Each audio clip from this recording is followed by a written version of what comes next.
For me, Ghana is the gateway to Africa, and being that house developing, you see that there's a lot of endless possibilities that you can come here and create for yourselves.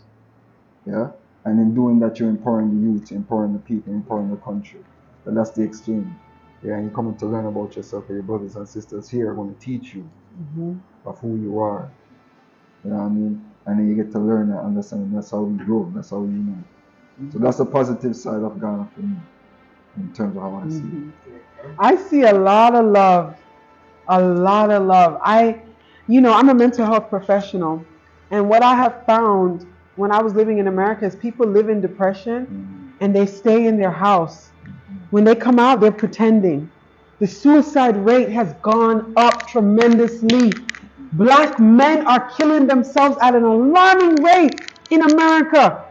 At an alarming rate. You see here, if you go to the store in America and you don't have 10 cents, you can't buy your food. You know how many times I went grocery shopping and didn't have $5? I was $5 short and I had to leave the groceries and go home and come back.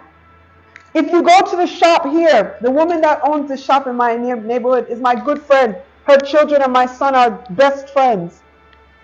She said, Auntie, no, give me next week. Take this food. Give me next week. The man that sells us our water, what we call him Waterman, but we love him. That man will not leave us out. He will not leave us out. And when he gives us our water, because of our American mindset and feeling like people don't trust each other, because in America it's hard. The trust thing is not a thing because we don't have communities anymore. It's more individual. It's more individualistic. You're left alone. And if you can't fend for yourself, you see here in Ghana, people raise other people's children. People have people living with them. People, not in America. If you can't fend for yourself and figure it out, guess what? Everybody, oh my God, they didn't have, because they had to take her kids and they, not here. Okay? So when the waterman gave us the water once and he said to him, oh, I owe you. The waterman looked at him and said, trust was never an issue, my brother. Had me crying again. Because the first 2 months here, I think I cried at least twice a week. Literally. When we first moved here, we were staying in Spintex at an Airbnb. And one of the women that worked at Airbnb, she came one day and she knocked on the door. And I said, oh, I don't need any help today. She said, no, Auntie, I didn't come to help you. I came to see how you're feeling. Started crying. The way that I cried in my first 2 months here indicated to me that I myself might have been suffering from a mental illness that I didn't know about. You understand? Because just having people in my presence made me feel overwhelmed. And not only that, feeling welcome and feeling love, because at the end of the day, you could be in America and you walk by somebody and say good morning. And they won't say anything back. Greetings, everyone. My name is Jadi. Jakweku, that's my Ghanaian day name. Yeah. So I'm from Jamaica.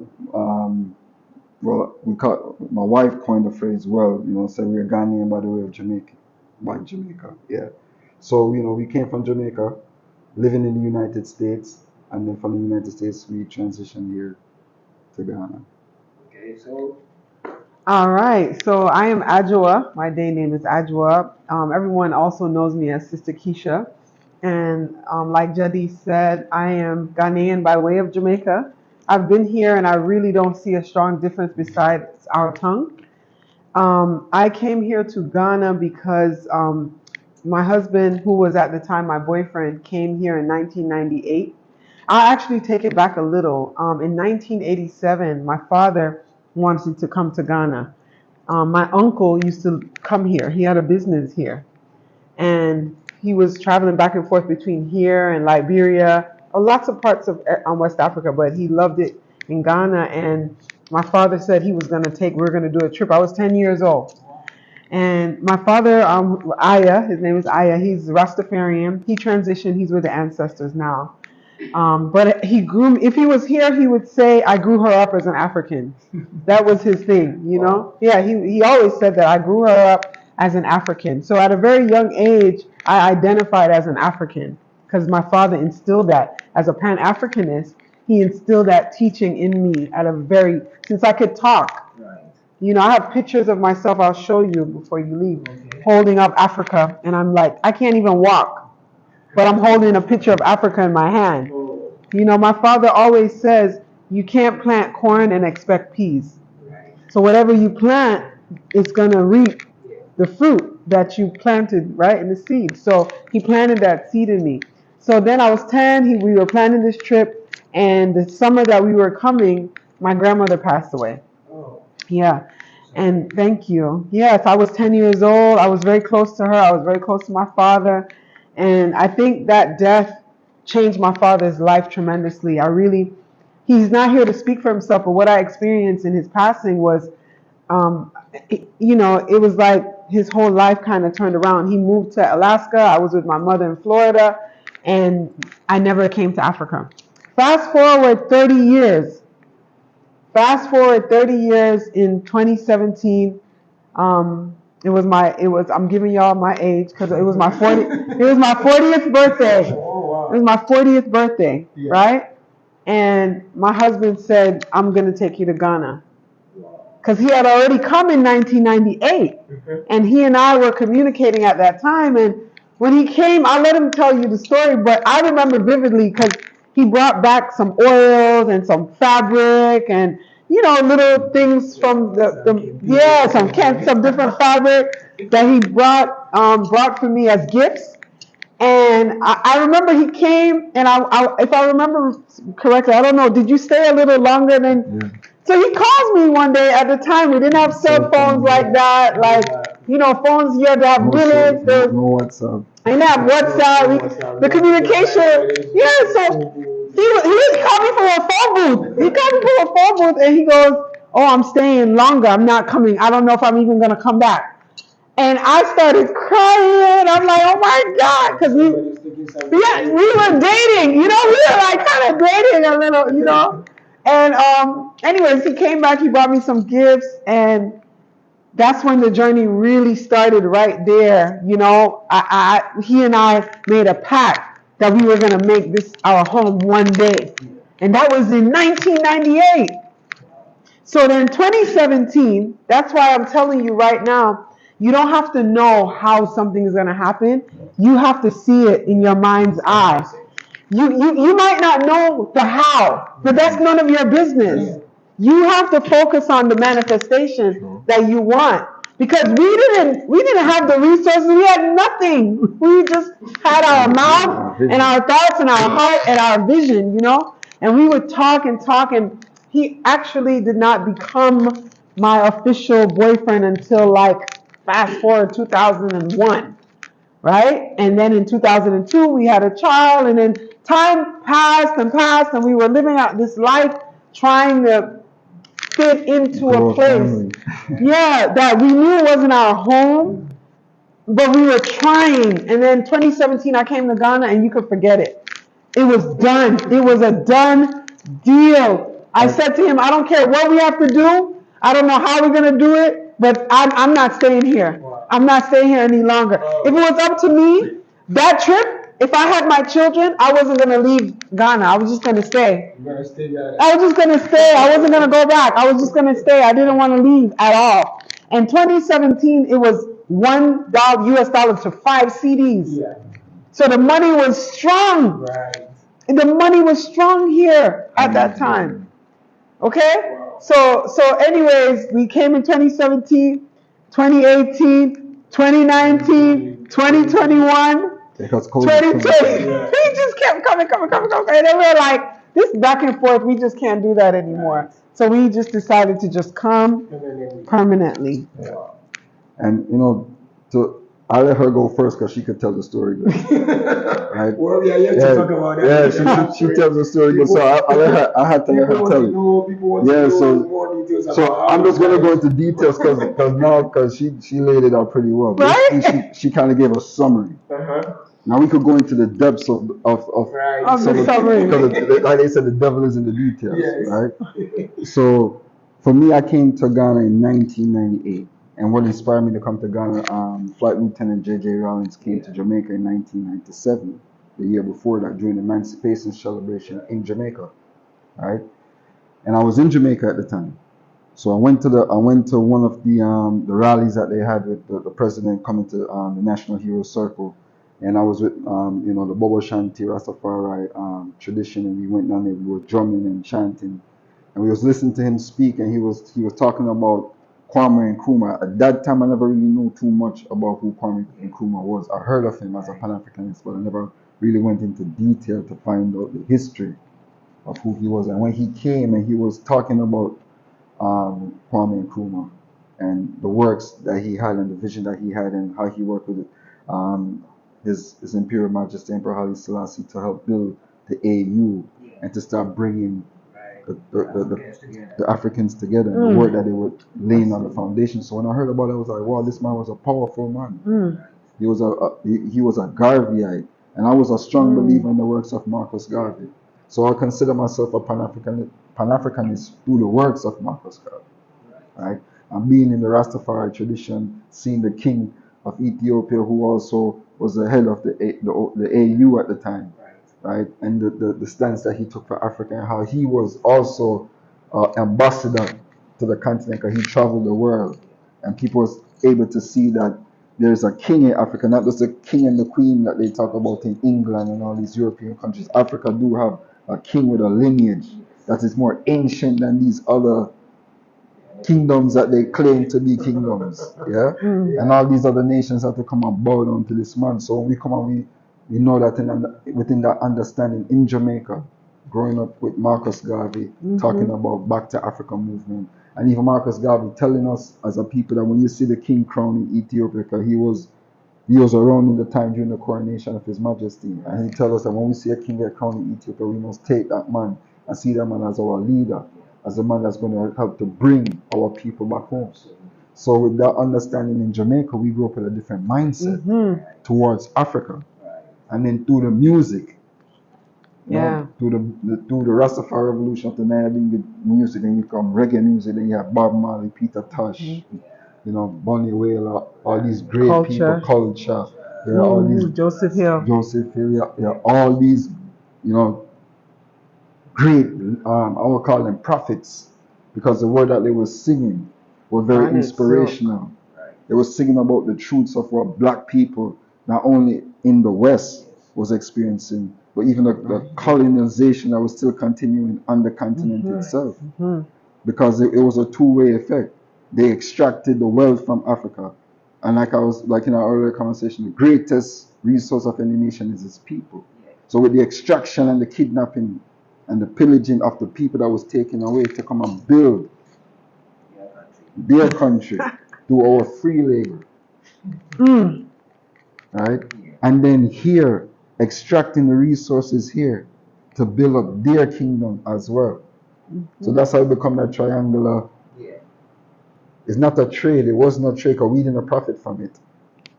Trade is when you trade the labor for a certain. Yes.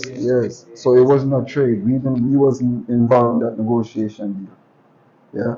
So what that did to the people is that it caused a brain drain, because the population that were taken away from Africa was strong, young people who was working, the farmers.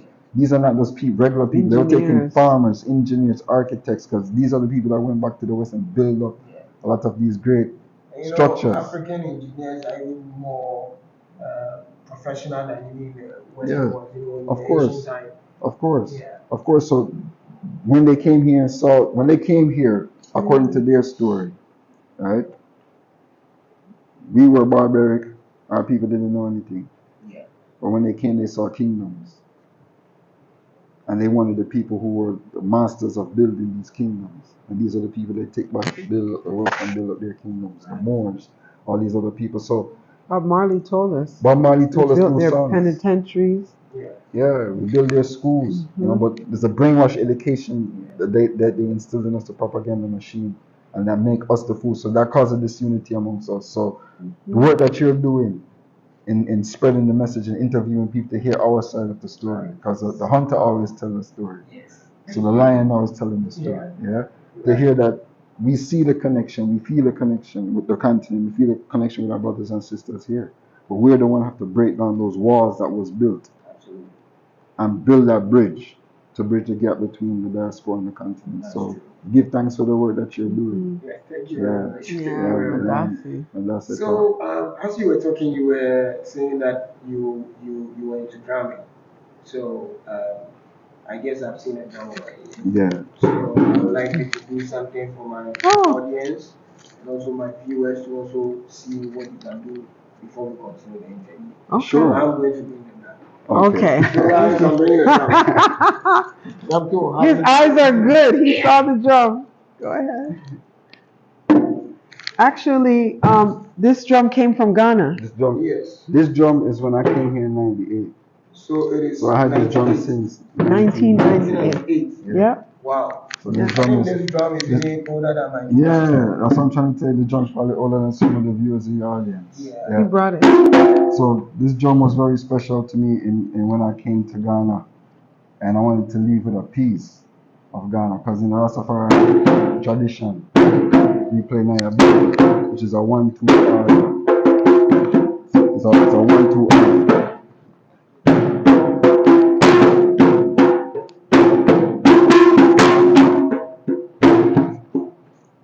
So the 1-2 R, we call it the heartbeat. Okay. Rhythm of the heart. So because that's the first music, the first instrument, the drum. Right. I know in every culture, when you are playing drums, it has a meaning. Yes. So this drum that you are playing, yes. What does it mean? So normally, this is a djembe drum. But normally in Jamaica, we use what we call a kete drum that's made from goat skin. You have the kete, the fully, and the bass. Right. So we have the 3 different drums that we play in unison. Yeah. So when we're playing the drums, it's us calling on the powers of nature, the powers of our ancestors. You know, we summoning them through the music, through the vibration, through the frequency, as well as how we communicate. Well, because the music travel on the same frequencies, and you could be anywhere in the world and this drum can still reach you in your meditation, because if you're tapped into that frequency, you can feel the vibration of the drum. So as you are in Ghana now, have you by chance joined any culture troupe in terms of playing drum and so forth? I haven't gotten a chance to do that, because, you know, being here, for the time that we've been here, we still, you know, is still working on integrating ourselves in the culture and in the people and in the everyday runnings of Ghana. Because to visit Ghana and to live in Ghana is 2 different vibrations. Yeah. Because when you're visiting, you're dealing with tourist areas, you're dealing with things already set in certain conveniences. Yeah. So, but when you're living here and you're adjusting, now things are relied upon yourself. You have somewhere you have to live. And there's situations come up, you have to go CECG. You have to go heat the water. The water not coming on time, and you got to call the water truck to come fill your truck, to fill your tank. And, you know, so certain nuances of Ghana you start to learn and start to understand. Now, the greatest thing for us that make us able to like smile through some of the, you know, frustration of the inconvenience, because all it is an inconvenience. Because all these situations have a result. It's just the powers that be have to make the resolution to make things flow. Right? Yeah. But in the meantime, in terms of experiencing these inconveniences, like the lights, like you were saying, you know, coming from Jamaica, we have those same situations. Yeah. So we understand what a developing country goes through when they're going through that transition of developing. Yeah, you have certain hiccups that comes along the way, but we can do better ECG. Yeah, for me, I normally say that Jamaica is just like Ghana. Jamaica is like a sister or maybe a brother. Yeah. You know, we do similar things. Yeah, absolutely. Things that happen in Ghana. Yeah, absolutely. Yeah, truly. The market, the you know, the vendors on the streets, the you know, chocho. They call it chocho. We call it minibus. Yeah. You know, it's So Literally. so literally for me, whenever anyone asks me like, oh, how is Ghana? What Ghana is like? I say, Right. listen to me. If you're from from Jamaica in particular or any Caribbean island, I'll be like, listen, it's just like Jamaica, just a bigger version. Because Ghana is actually bigger than Jamaica in terms of size. Yeah, it's Right? wider. So I tell them to stand in the middle of Jamaica and just push away the mountains like this on each side and create some room, and you have Ghana. Well, tell me about how you use love to change the mindset or maybe to pursue your wife to come to Ghana. Oh, You listen. think he used love? Yes. No, You think hold on. he used love? Hold on. This interview Mama, is like, getting juicy. the interview is getting good because when she, like I said, she gave you a good summary Yeah. of everything, but she left out some details. And we don't read the details. All right, so spit everything. So we're gonna talk about the details. All We right, went to so Jamaica. boom. We were in Jamaica. We went to Jamaica in the 2017. no man before 2017. I mean, we went to Jamaica a lot. We were First time always we in come to Jamaica. we were young. First time we came to Jamaica for the 2 weeks. The first Right, time. right. We went back and forth So I've from been America to Jamaica. So since we've been together, I've been taking her to Jamaica, right? We've been to Jamaica several times. Yes. Right? We have family. That's where we're 2017 was from. a pivotal time, right? But in terms of the vibes building up to 2017, we've been going to Jamaica all the time because that's our home. So we go visit, We go visit family. spend some time, Maybe by then enjoy. you're also setting some traps Right? and so forth. So what ended up happening? You're a smart man. You're a smart man. Yeah, he's a smart man. I had to groom her into accepting certain things because being in Right. America so long, Yeah. you started to You lose it. sight Yeah. of certain conveniences that Yeah, you have. yeah. So coming to Jamaica and experiencing the bad roads. Because I took her the first time she came to Bubble Hills, which we have a camp Yeah. in Jamaica. In the mountains. In the mountains. So there's no standard electricity or water, but you have water, you have electricity Yeah. at times. So you have to face the consequences. You So have to I face the stayed up consequences. there. So she stayed up there, so that was giving her a taste of what to come. So she started to love Jamaica, right? I did. To the point where I was trying to live there. she wanted us to go to Jamaica, and I said, listen, you're not gonna go to Jamaica. I'm gonna wait until I'm gonna take you to Africa. When I take you to Ghana, then you make up your mind. And when you make up your mind, then we make a decision on what we're gonna do. Yeah. Which one are you going to prefer So- to stay? So Move fast forward. My grandmother died, and we went to Jamaica. yeah. Came back. Then we were invited to Jamaica on a mission with Rastafari TV. She could tell you the details of that.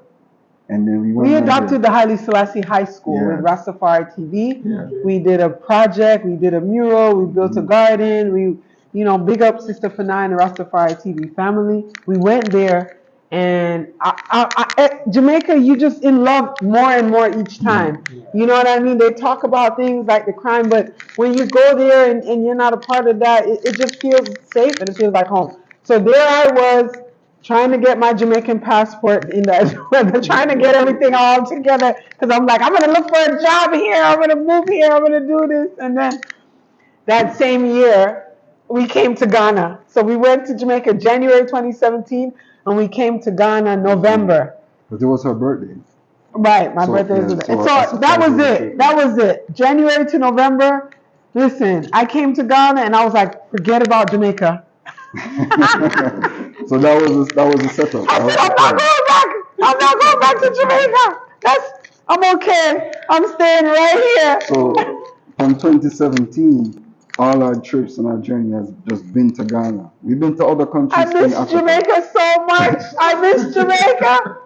But, We've been to several countries here on the we continent. have. We've been to already. 5 countries. 5 countries Okay, so so far. far in Africa. In Oh, Africa. yeah. We've done Ghana, Togo, Benin, Senegal, and Gambia. 5. Okay. Yeah. Yeah. Well, I've been to 3. Oh, wow. Yeah. Well, and now my we- children have been to 3 as well. Senegal, Gambia, and Ghana. Yeah. They've been, because remember what my father said, I grew her up as an African. He planted the seed. Right. What everyone is witnessing is that seed actually growing. Yes, You're yes. seeing the fruit of the tree that he planted. And the new tree that's being planted, because now we're planting the seeds in our generation. Right. For me, I'm yet to explore Gambia and Senegal. So maybe if somebody is watching me and want to sponsor me for my trip, go ahead. Please sponsor him. Please sponsor He'll bring Gambia, good Senegal, media. yeah. He'll bring good media for Gambia, Senegal and Gambia is good. Senegal. Well, so tell me about the life in Ghana. Life in Ghana. Oh, life in Ghana no easy, oh, but it's nice, oh. At the same time. Yeah, so it's everything. Yeah. I mean, I want to talk about the good and the bad Yeah, because a lot of people have said like, oh, YouTubers are lying. YouTubers are saying, making it look like it's just perfect Right. and nothing is wrong and people should be honest. And then we did a little Instagram video just driving because we have this thing called Driving with Sister Keisha on our Instagram channel, Akoma Healing Arts. And someone reached out and said, oh, you can't share the negative. You need to keep that personal. And I'm just like, I'm confused. What do we need to do? Well, in every country there's both negative and positive. So no country is perfect. Exactly. And Of course. people should expect, Of course. I Of wouldn't course. talk about things that I think is just horrific to give a bad image because I love Ghana. I wouldn't be here if I didn't. But when we, adjusting to Dumso, the light situation, I work online. I have a virtual business. That's how I'm able to be here because my business is all virtual. I'm a mental health practitioner. I have a private practice, Movements for Change, where I help people transform their lives and heal from trauma. And I do that virtually. And when the internet is not working, I'm not working, or when the light is off, the people can't see me. So I don't like it. Right. So I talk about that experience, but we make it work. We found ways to get creative. So we have a lot of backup internet routers, a lot. You have to do that, right? We also have different types of light, ways to turn light on. Solar power. We have solar power, and even little light things. The generators and so forth. Well, we don't have a generator, but the solar, we give thanks for that. But a generator is good, But also, if the light is not working, the water doesn't run because the pipe operates. The pump. The pump, operates. Using a borehole. No, this one we actually get water from the city. Okay. Yeah, but We have a tank. but we have two tanks. Yeah, we have two water tanks. So the water comes in, it fills up the tank when the city release water, and then from there the pump pumps it throughout the house. So if, like she's saying, if we don't have enough, the pump actually runs on the solar, but if in rainy season as we're coming into now, and you don't have proper sunlight, you'll get water in the day, but when nighttime comes, the battery's not fully charged. Solar don't, so if you don't have ECG, because we have both. If you don't have ECG, then you're solely depending on the solar power until the battery runs out. Right, and it's been better lately. I'm gonna give them a little credit. Yeah. It's been better lately. because the people are talking about it, that they need to put a stop to that. Yeah, they need to. Right. The people's been upset. And that's what I'm saying. There's at this stage, coming in 1998, I remember in those days that they had to ration electricity. They used to not come on the radio and the TV and like, okay, this area you're gonna have light in the daytime. They have a timetable. So everyone prepares. Already alert. You already prepare. Now I prefer you let me be prepared than you just hit me blind. So I'm in the middle of something, and now, like if you give me notice and say this day this is going to happen because we're working on the grid, we're doing this, we're doing that, I could be prepared for those days. Right. Yeah. But just going out, we sitting here and the power just go out. It's an inconvenience. So these inconveniences in 2024 should be minimal. There's no way we should be riding on Tema motorway and there's no light. And there's no light on the motorway, people crossing the motorway. In the dark. While you're driving. That's liability. It's not safe. It's not safe. And safety should be the number one concern. I pray every time. I never prayed so much since I've been in Ghana. Every time I see two things kind of get me, because I'm an emotional person in general. I will cry, good cry. But two things move me to tears sometimes. One, seeing the light and the people crossing with children, and so I'm always saying a prayer when I get on the road, just for the families that are there. that they should Yeah. be safe, that we are all safe. I always have to pray about that. That's one. And when because we show up in with our locks, and I believe in energy. I believe that our energy is felt. And when they see Jadi with his turban, the young youths, the young youths, the young men, they always put up a fist. Sometimes you see them on the road, and when you look in the rear mirror, you see them. And listen, I will cry a good cry. You know why? They see Rastafari as redemption for Africa.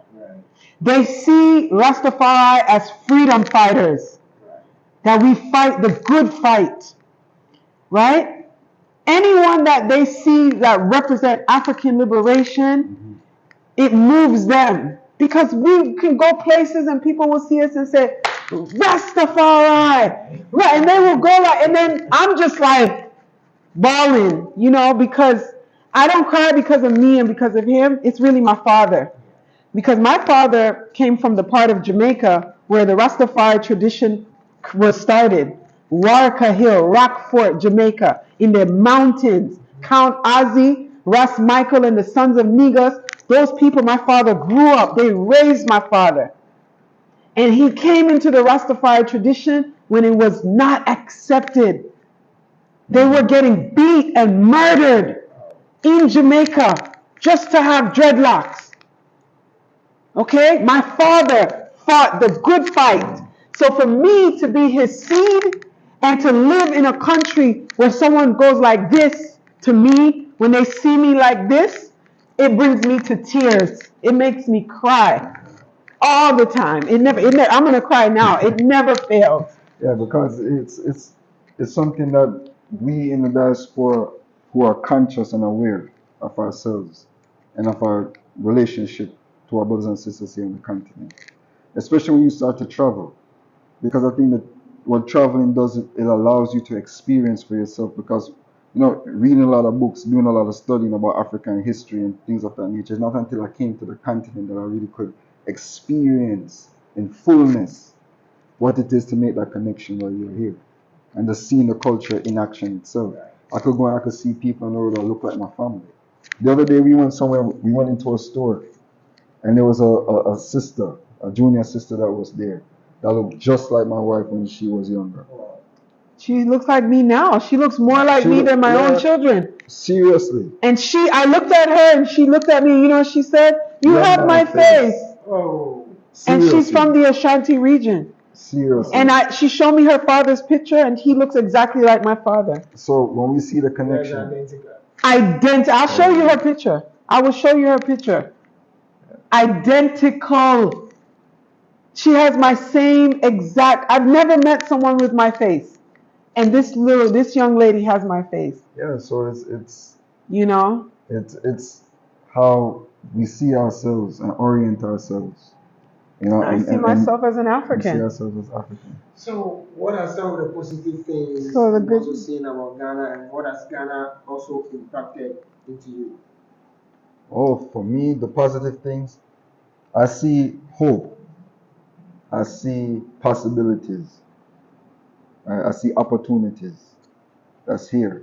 And sometimes we have to look through what we deem as a problem, because sometimes the problem could turn into a blessing, depending on how you look at it. If you're looking at it, the glass half empty, you're looking at it halfway full. And there's a lot of opportunities here in Ghana because there's a lot of development going on. The diaspora in the West are waking up, and they're saying that there's options outside of America. There's options outside of some of these European countries, that don't want us there, right? There's options for you to come home and live and be at peace, right? So for me, Ghana is the gateway to Africa, and being that how it's developing, you see that there's a lot of endless possibilities that you can come here and create for yourselves, yeah? And in doing that, you're empowering the youth, empowering the people, empowering the country. And that's the exchange. Yeah, and you're coming to learn about yourself, and your brothers and sisters here are going to teach you of who you are. You know what I mean? And then you get to learn and understand, and that's how we grow, that's how we unite. So that's the positive side of Ghana for me, in terms of how I see it. I see a lot of love. A lot of love. I'm a mental health professional, and what I have found when I was living in America is people live in depression and they stay in their house. When they come out, they're pretending. The suicide rate has gone up tremendously. Black men are killing themselves at an alarming rate in America. At an alarming rate. You see here, if you go to the store in America and you don't have 10 cents, you can't buy your food. You know how many times I went grocery shopping and didn't have $5? I was $5 short and I had to leave the groceries and go home and come back.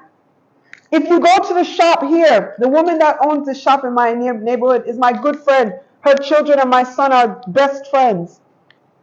She said, Auntie, no, give me next week. Take this food.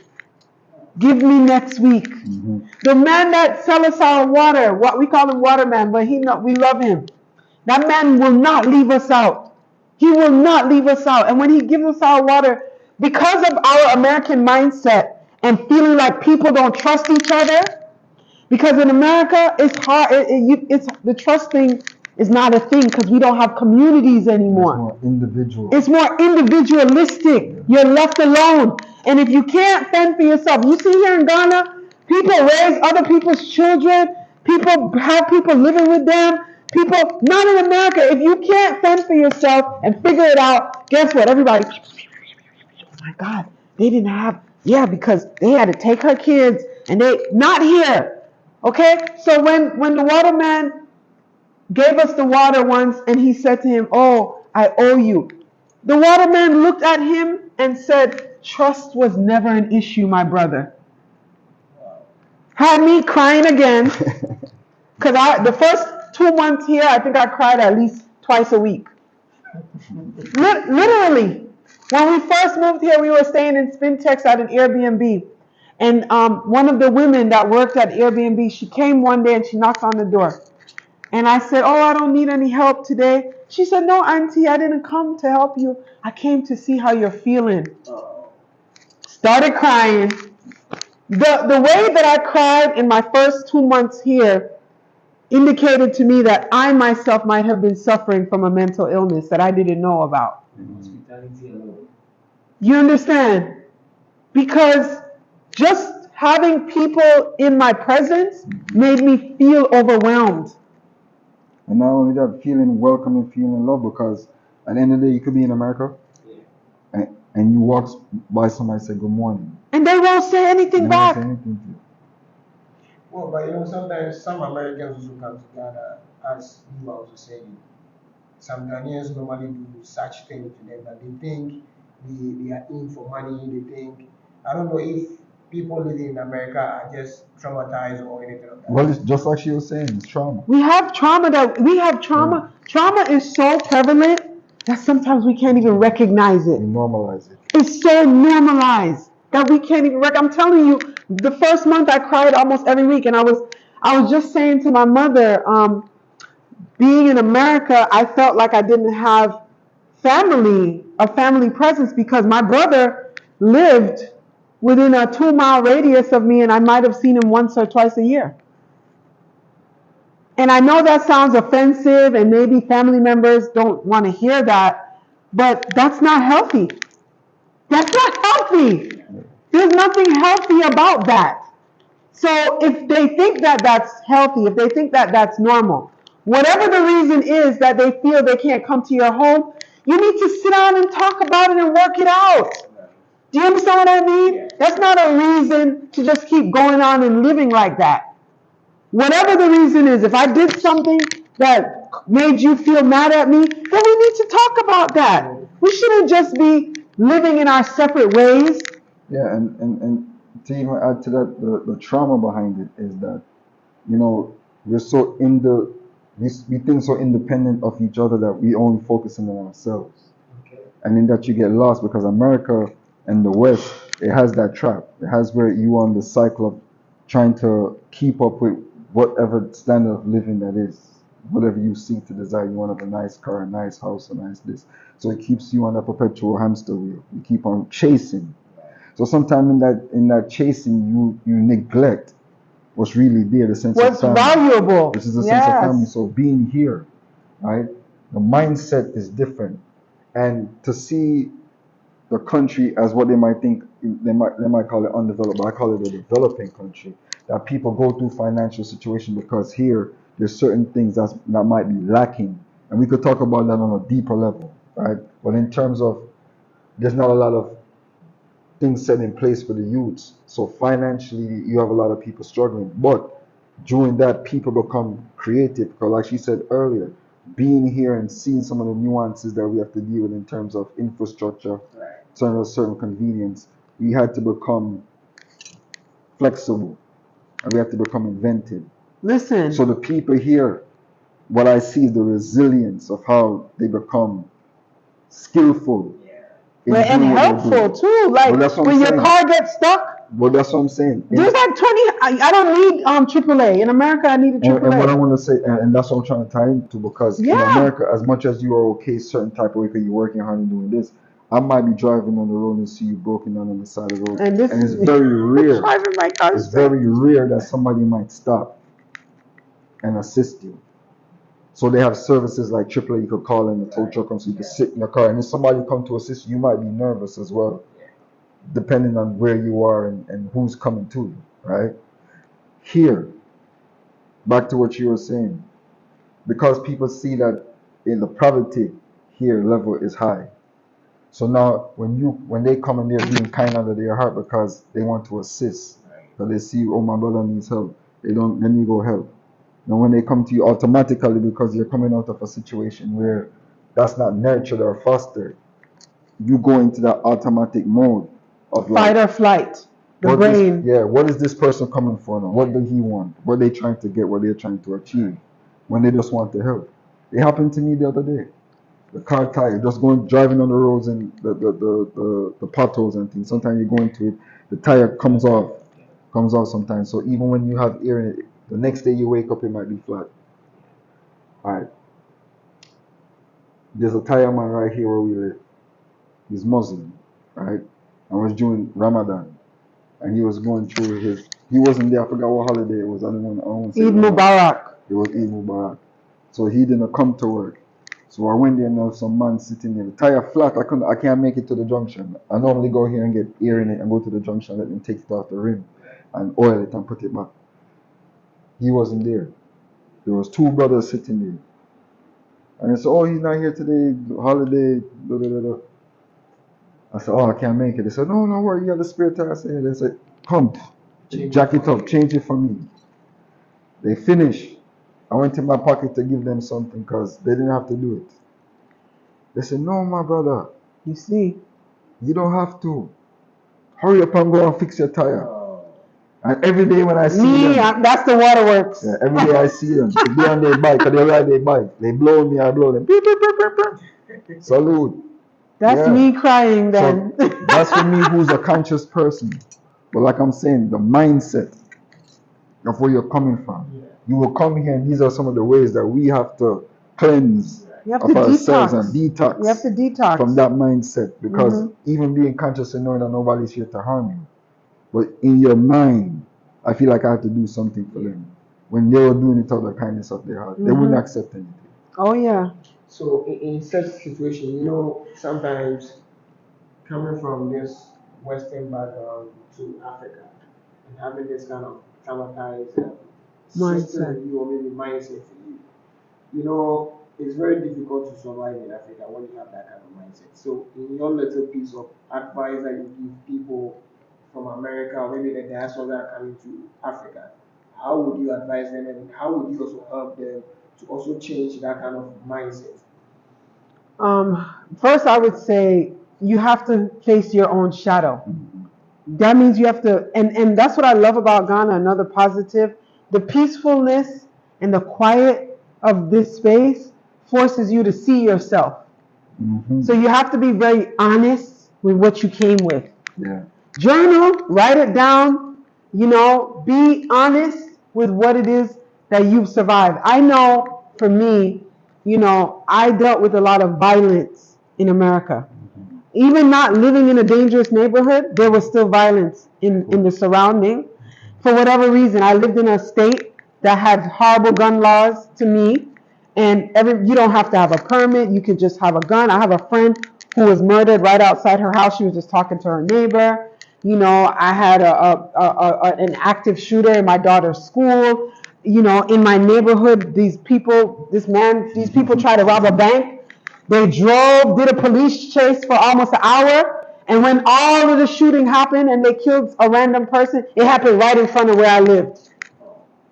You understand? So for me, I know that I came here with that pain body. My nervous system was in a space of needing to relax and feel safe. Do you understand what I mean? So I went to a New Year's celebration, Ghana's New Year's celebration at the Independence Square.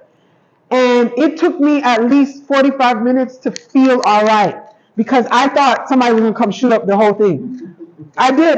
No, I'm serious. I was there and I was like, oh my God. I made sure I got VIP tickets. That didn't matter because when Shatta Wale came on the stage, what do you think happened to the VIP area? Everybody was, and guess what? That's when I knew I had a defining moment and I knew that my children and my family and we need to heal.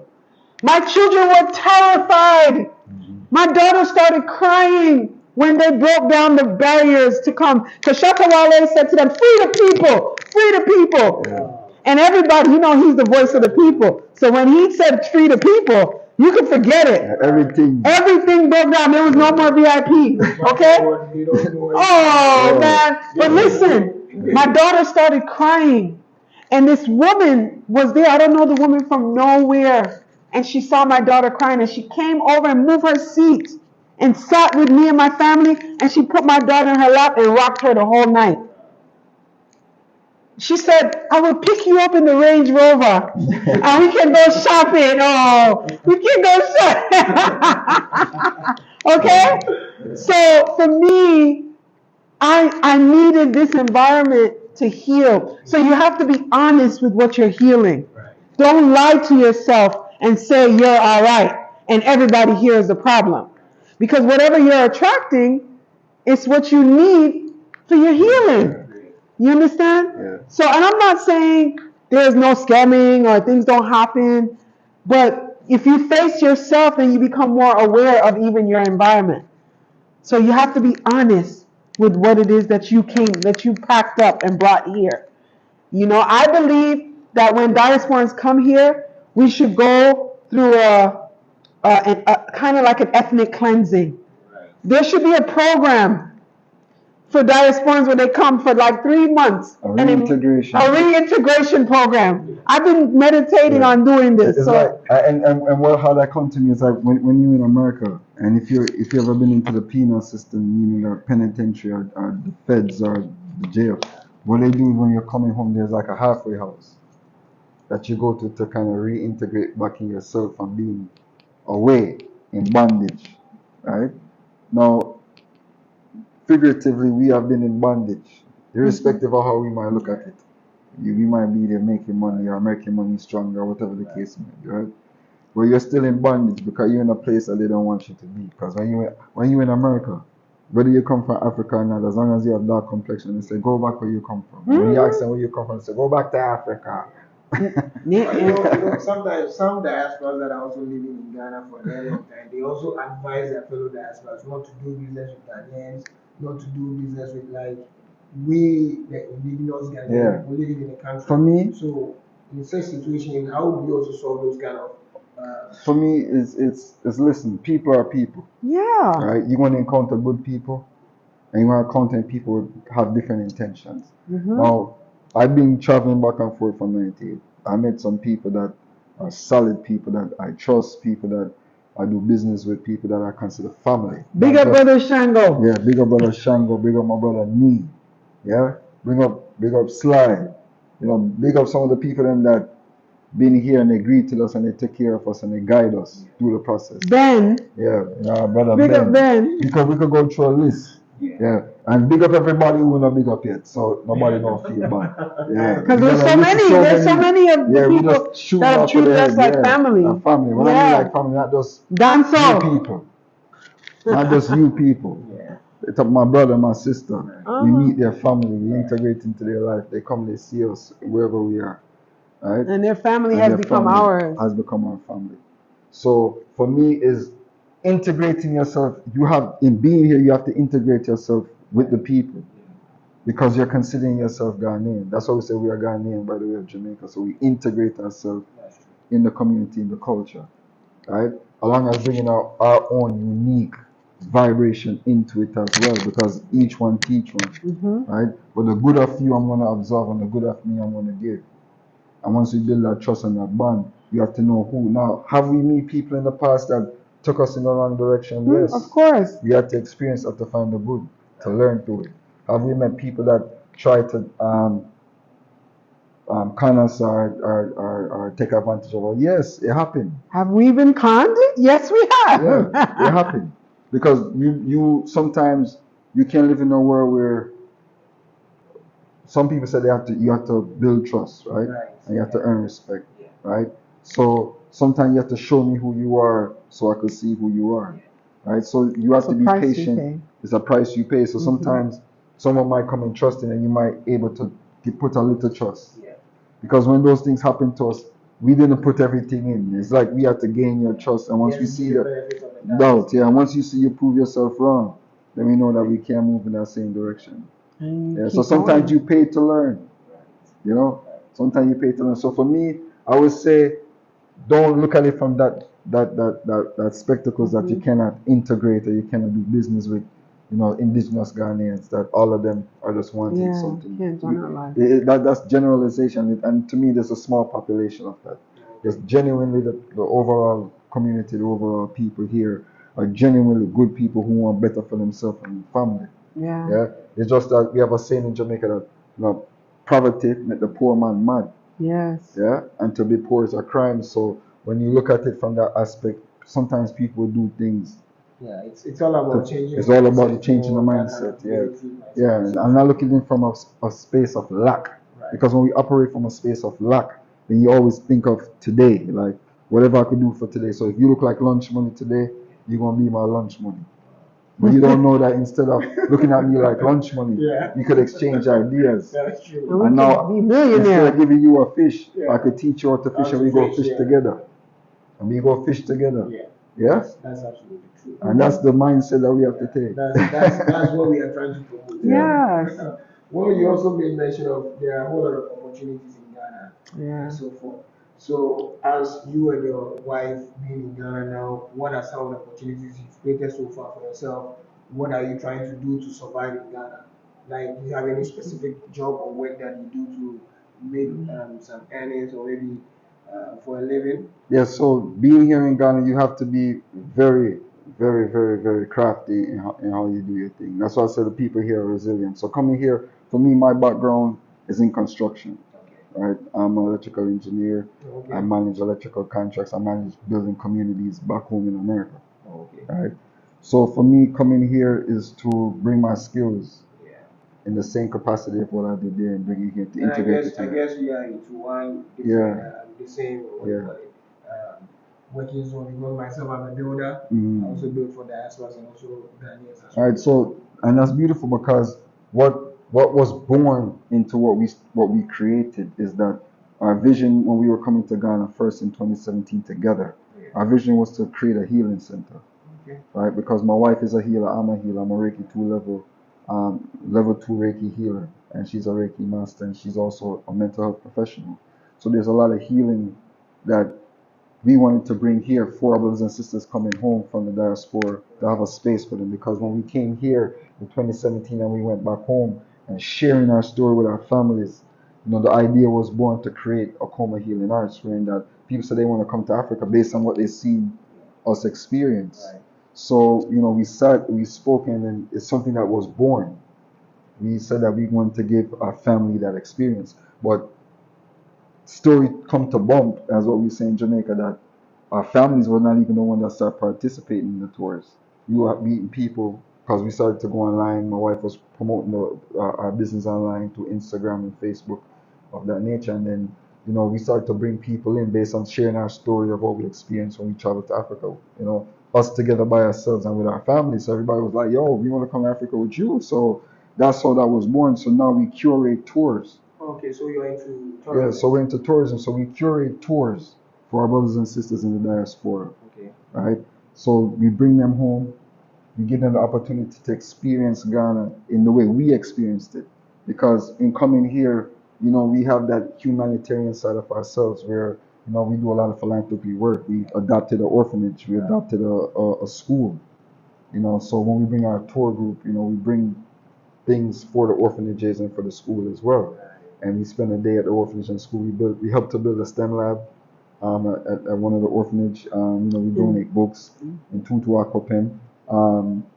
So these are the works that we generated. So we operate a tour business, a concierge service now being here for small groups. If you come in with your family or you come in by yourself or with your loved one and you want a curated experience, we curate that. Okay, so by the way, what's the name of the tour company? And maybe if you have any contact to share, if somebody wants to link up with you guys and then give you business and so forth.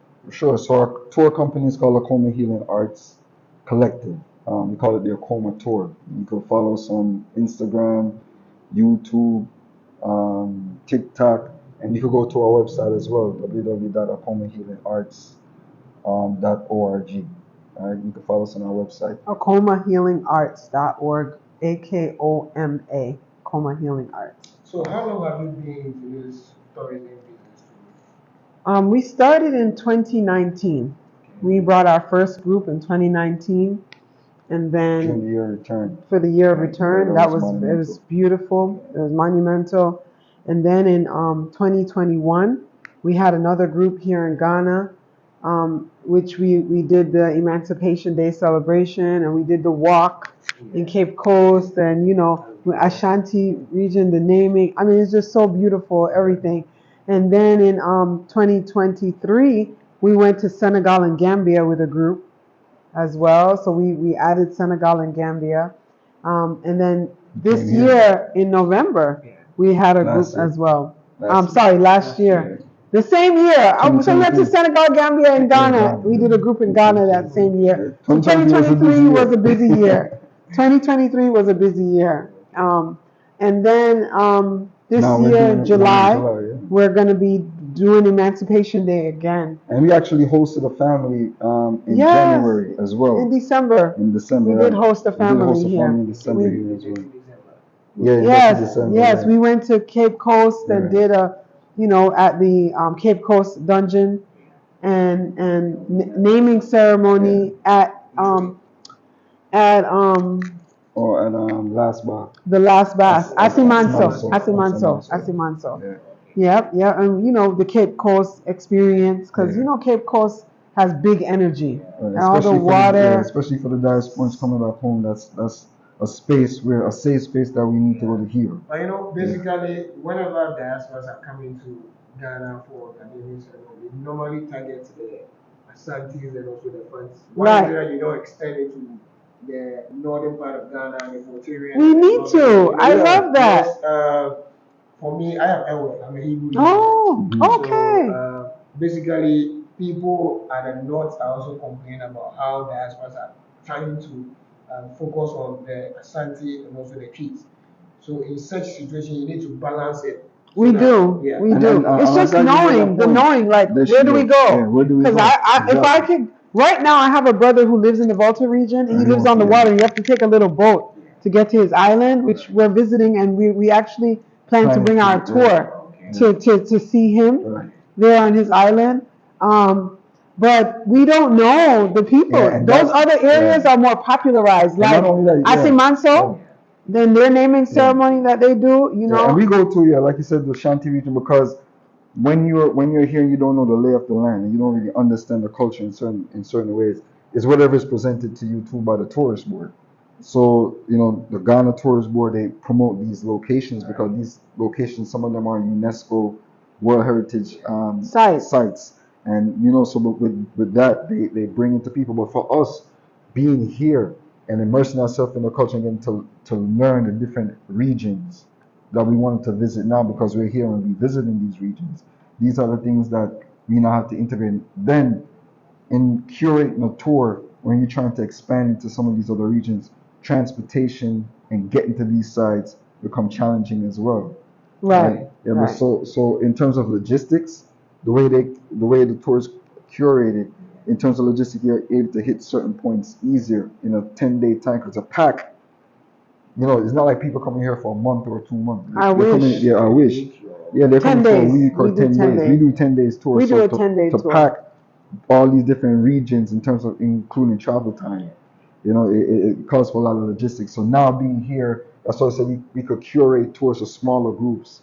Like if you come with your family, you want to experience certain things, we could take you into these different regions. But now. Volta region and also Yeah. the northern part of Ghana has more tourist Attraction. attraction. Yeah. Someone told me that. Yeah, someone told us that. Yeah. Someone else told us Because, that. maybe you've not been to Volta region before, but when you go to Volta region, you see it yourself. Yeah, and we're that's gonna somewhere see. we wanna Anyway, I'm explore. also there to direct you in case you need. Of course, We we'll will be in talk. touch. We'll speak We'll more. be That's definitely in gonna be touch after good. here. Yeah, definitely.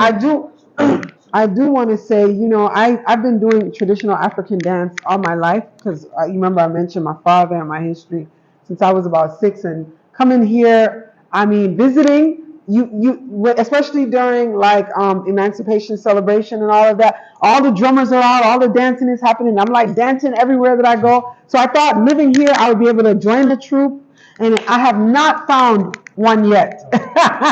So I'm looking for a space to dance and dance and dance and dance. So if somebody's watching this, No, don't worry. What I'll say is that when you come to Cape Coast, just give me a call. I can organize a drama troupe for you. okay, You can dance with them. They normally also do naming ceremony. I have a couple of naming ceremonies that they've done to several diasporas on my channel. Okay. They did that in Almina, just around my place. Oh, okay, So that's good. it all depends on your itineraries that you have there. Right. Yeah, but that's something definitely we could And discuss. and no, looking for something personal too, like in Accra, from where I can just go and dance. I'm thinking there's gonna be more dance classes and more opportunities to do traditional dance, pan logo, all these. Well, when you get to, I don't know if you are familiar with Alaju. No. Alaju, from Achimota. Okay, I know You know Achimota. Achimota. Mhm. So there is a town called Alaju. Okay. I know they normally teach. There's they have this dancing troupe that they normally teach people. Okay. Dancing. So, but I think I will get their contact. All right, Yeah, great. That would be definitely. good. And this is how the network builds. This is how we build with each other. This is how we share information and ideas. Because for us, creating the tour, wanting to bring the people in and let them experience the culture themselves. And I mean, not just getting the cookie cutter tourist experience, but to really come and immerse themselves in the culture, coming to a traditional Ghanaian home and learning how to Make jollof. make jollof. How to make kenke. My mom also teach diasporas how to cook. Yeah. Really? Yeah, it's on my I didn't know Yeah, that. Myself, I can cook jollof. I'm very good at cooking. You know how to cook jollof? I have a jollof content. Oh, okay. What? So see, so that Maybe if you don't watch it, just go back and We're gonna we watch have to go that. back and I'm gonna watch that. Yeah, definitely. The So jollof. your mom is gonna be cooking. Is gonna My be mom teaching. normally teach people how to cook African food. She'll have to Yeah, come here. We'll have Yeah, to man, bring listen. her. Yeah. Listen, because I'm a chef as well, so I find myself coming and learning how to. Well, to I do it. recently had a competition with a Jamaican lady Yeah. who is from Asebu, and we had a competition, and it was we tried to prepare this Ghana food, and I know Ghana and Jamaica they Oh, Listen, same thing. we- Wachi is rice and peas. we have to do something. Because Wachi is rice and I peas. got my YouTube with my Chef Bubble D on Instagram, yeah, and also on YouTube. So don't worry. definitely we gonna set something up. We have to So do as something. you are watching me now, I'm Chef Noah or Chef Clay. All Oh, right. Chef Bubble D. Yes. So you'll be the judge. I will be So we're the gonna set judge. up 'Cause I love. something. I finally come because I love to I'm learn. gonna be biased. You need another judge. No, listen. I'm gonna tell you something. I'm gonna tell you about this judge when it comes to food is about her belly. So it tastes good for her. So if yours is better than mine, she look at me, she tell me. But I want So I won't feel bad. For me, I'll put more pepper. Oh, you put more She pepper? love pepper. She love You want pepper. pepper? Yes, yes, I love pepper. She love pepper. We're gonna need to do this. So Yeah, this so is that's definitely. next. That's next. Yeah. So tell me, in case somebody wants to partner with your tour group, are you allowed to do that, or maybe you just want to manage things by yourself? Listen, we're open Very because open. our thing is that we didn't create this for ourselves. This is something that we created for the people. This is our work. This is what we consider Marcus Garvey and Harriet Tubman. For those who are not familiar with Marcus Garvey was the greatest Pan-Africanist to come out of the womb of a woman. Research. You have YouTube, you have Google. I'm going to go into Marcus the details. Messiah. Marcus Messiah Garvey, right? And then there's another woman, we call her Harriet Tubman. In America, she was one of the revolutionaries that did the Underground Railroad that took people out of the plantations and brought them to the states that were free, right? Canada. So the work that we are looking at is we are bringing the Underground Railroad to life.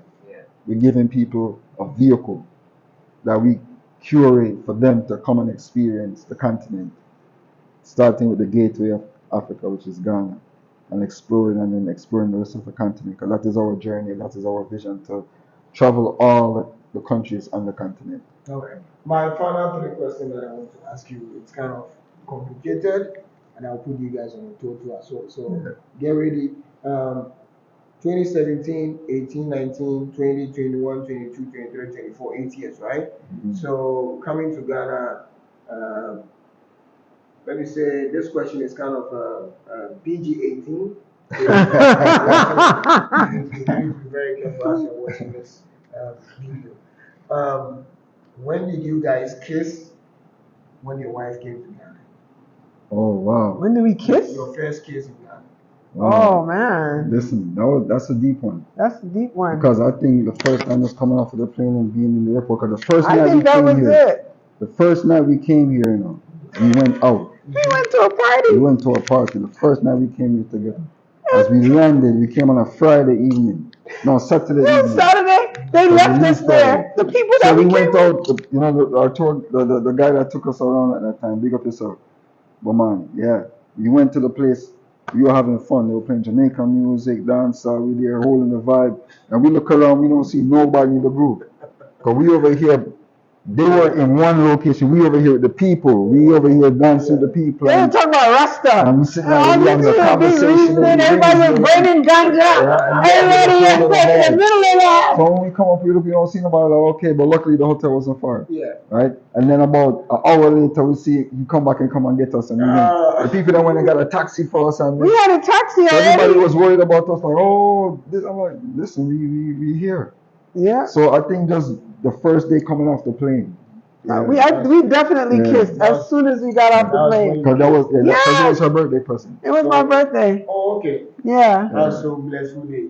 It was a blessful day. So that means you need to have a Ghana child. Well, that's what Brother Nee, our brother Nee Lanty, he says that. Where's the Ghana baby? I said, I'm too old for that. So I'm too we old. We have many Ghana children now. I have a lot of Ghana children that I've adopted. I have a lot of Ghana. I have my Ghana son Danso, and I have my Ghana son Christian. They made me cry on Mother's Day because you know I'm a crier, and they sent me beautiful Mother's Day messages and called me.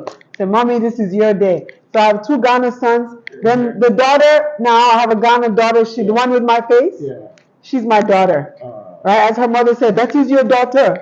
Her mother always tell me that, and Florence, her name is So I have two sons and one daughter here in Ghana right now. Right now we're trying to enjoy raising our children and getting the rest. So we adopt children and we give to them just as our own.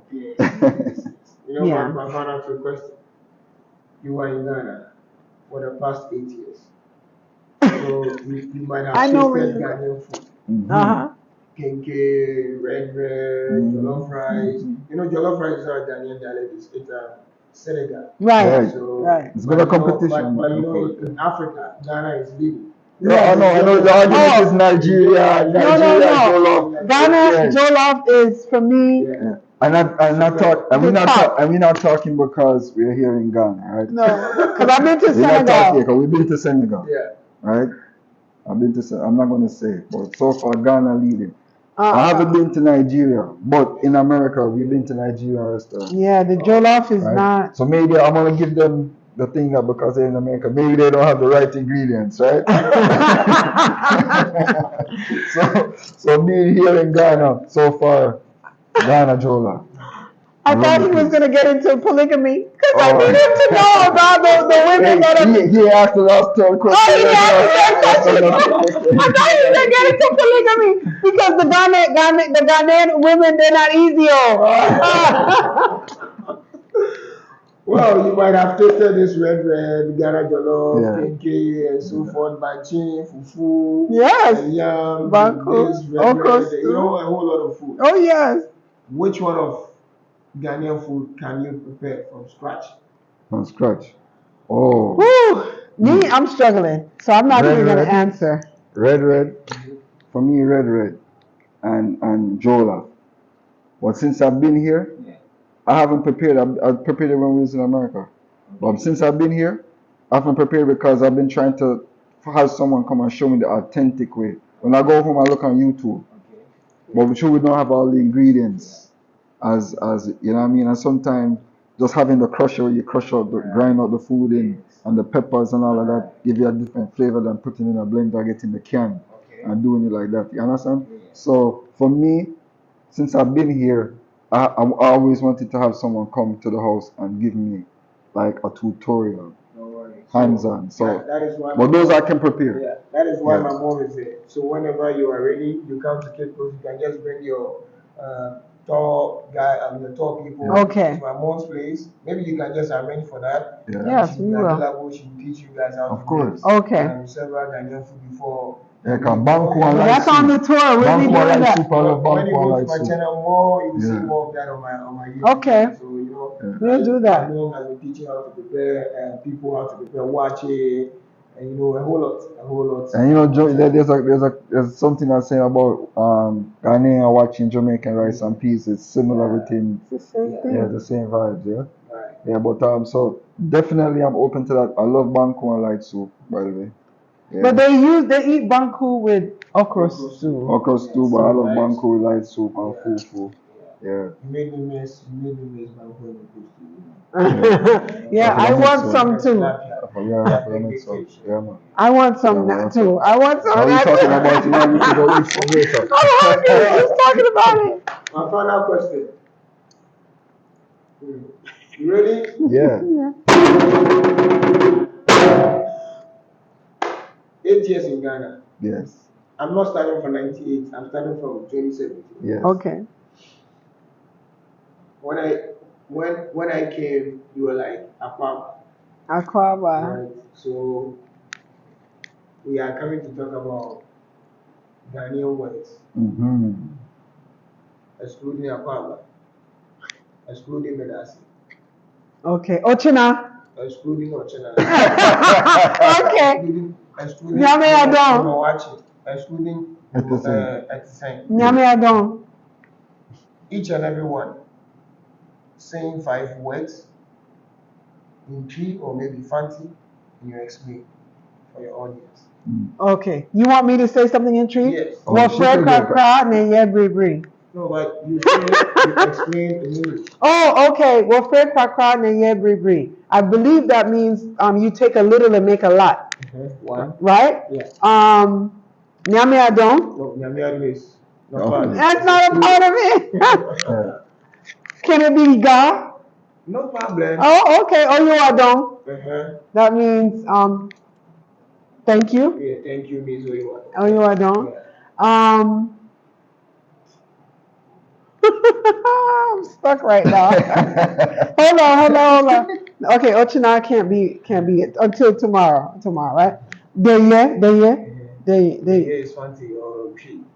Tree, yes. That means have a good night. Yes. Have a good night. Sleep well. Yes. Deye, right? Kaka. I have small. I'm doing small. You gave me the test today. She the only one that could attempt it. Me, I'm only at the basic words. Hold on. I have more under my belt. Me not gonna pretend. Touch over there. Touch over. Okay, that. That's Ga. Yeah. Okay, I don't know too much Ga. I only Okay. know small. So let's go. Oh, you are Feel don't. or Fanti. Okay, so and Fanti, I don't know. Okay, I don't know so Fanti. now you failed. Yes, I'm fair. I failed You the have admitted that 8 years in Ghana, you have failed speaking Ghana language. Yeah. Okay. So you have Because we For me, still talk patois. I already fell already from the basic words.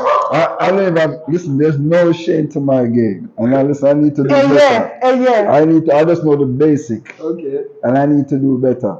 But the thing is, just be with my brothers and sisters, and we talk, we communicate well. So I give thanks for just the connection you can make with people. Because even on the language bar, you still can get a point across because the communication operates. But me, I still got to learn.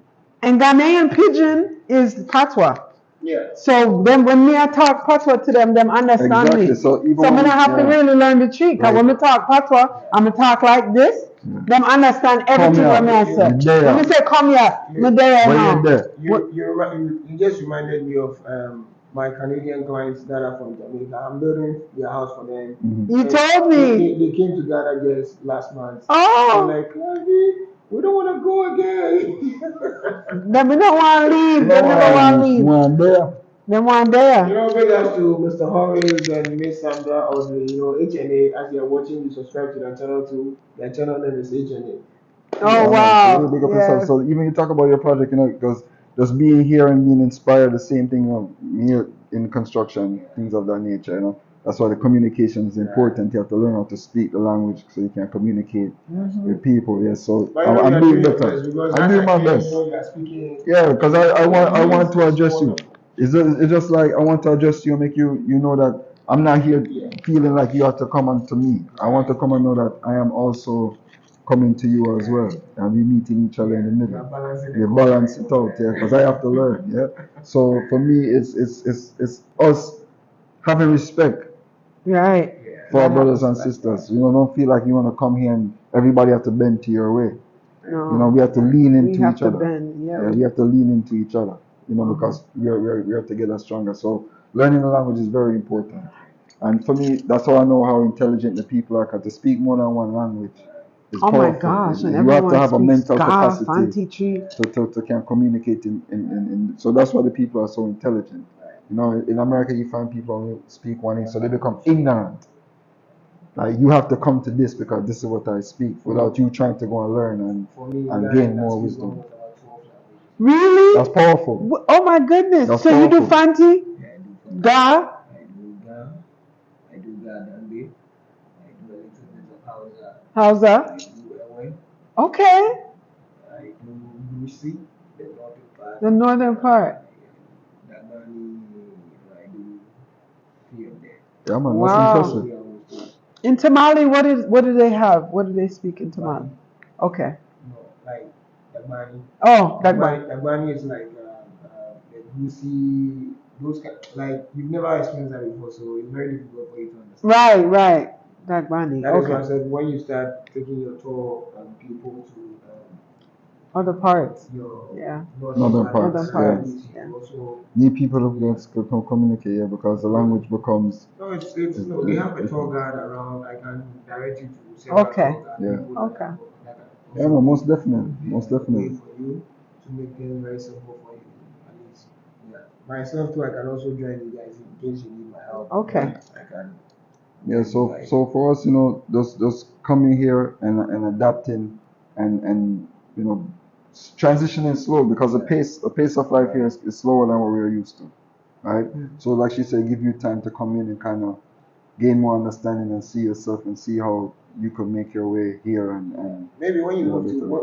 when you have the time to maybe visit Volta, you will not even come to Accra again. Ah! We're looking to explore because like right now, we're here in Tema, Yeah. right? And we've been going through learning about Tema, going back and forth to Yeah, Accra. from Tema to Yeah. Volta is just like 1 hour. Exactly. Oh, So we that's know that not we're close to bad. that. Yeah, and in talking about land, we got land in Uningo Pram. So we starting a project as well. Because of my construction background, you talk about things that we want to do here. Our vision as well was not only having a healing retreat center, but also building a community where we could have our brothers and sisters from the diaspora come right? And our brothers and sisters who are here as well. And we could come and live in a Live together. communal vibes where, we could be here as neighbors so we could learn. Because we come into this community and we here with our neighbors who are native to the land, and we've been able to adapt well. Well, my audience says they need a Ghana child, so whether you like it or not, we are expecting a Ghana child from you guys. So maybe next week we need to see your progress. Yes. So your final words to my audience and my viewers and everybody that is watching you from all over the world. Okay, well, I want to tell everyone, listen, don't sleep on the continent. Wherever you are in the diaspora, wherever you are on the continent, you cannot give up a continent for an island, like how Marcus Garvey said. A leopard cannot change his spot, like how Ethiopian cannot change his skin color. So, like Peter Tosh said, no matter where you come from, as long as you're a black man, you're African. So we have to see ourselves as Africans first. Put away our petty differences. Whatever label you want to put on yourself. You Fanti, you American, you Jamaican, you Ghana, you Nigerian. We got to put away all those petty differences aside and see ourselves as African first. Africa is our religion. That's our spiritual way, Africa. Yeah. And once we come to that understanding of self, we could build unity amongst ourselves, and we could bring back Africa towards glory. Yeah, because so it was in the beginning, so shall it be in the end. So Africa now is on the rise again. So it's for us as brothers and sisters on the diaspora and the continent to come together and build it. Alkebulan. I think yours will be in Patois, so I want you to speak in Patois. Me have to talk in a Yes, patois? you're talking about Oh boy. Listen, I me not gonna start in a patois. Yeah. Me just gonna talk regular right now because I want to say to the people that if you're ready to heal, then come. Because this space will we brought our dog. That's This Kwaku space International. will nurture healing. Yes. Everything that you've had repressed, that you've had pushed away, that you haven't been able to attend to, whatever it is, your trauma, because we're all healing from something. You're ready to face it, you want to see it, come home and open your heart and be prepared, because this space is very sacred and it is going to encourage and breed healing in your life. You will never be the same again. Okay? Forget what you heard. Come and experience it for yourself. Come and see for yourself, as Ami just says. Take a trip and see for yourself. Africa is rising and the West is lying. That's the words of my brother Amija the Prophet. He wrote a song when he came on our tour. And when he left, those were the words to the song. Take a trip and see for yourself. Africa is rising, the West is lying. Okay? So that's really it. Come home. As you are watching this, we are bridging the gap between diasporas and Africans. So, you know what? Just pack your bags. When you get to Ghana International Airport or the Kutuka International Airport, just give me a call. I'll come and pick you up. Okay? So don't get prepared at all. Just come. Because Africa is a safe place. Yes, it's very safe. True. Very safe. True. Very safe. True. Truly. Respect. I love. So as you're watching, you subscribe to their YouTube channel, you follow them on their Instagram handles, you do business with them because they are legit. They are legit. So I'm recommending them to you. You do business with them. Ashe. And you also subscribe to our channel. You keep sharing our videos all over the world. And praise the Lord. Praise the Lord. Ashe. Ashe. Ashe. Yeah, I'm looking forward to the cooking too, man. I can't wait to learn. We'll do the competition. We have to.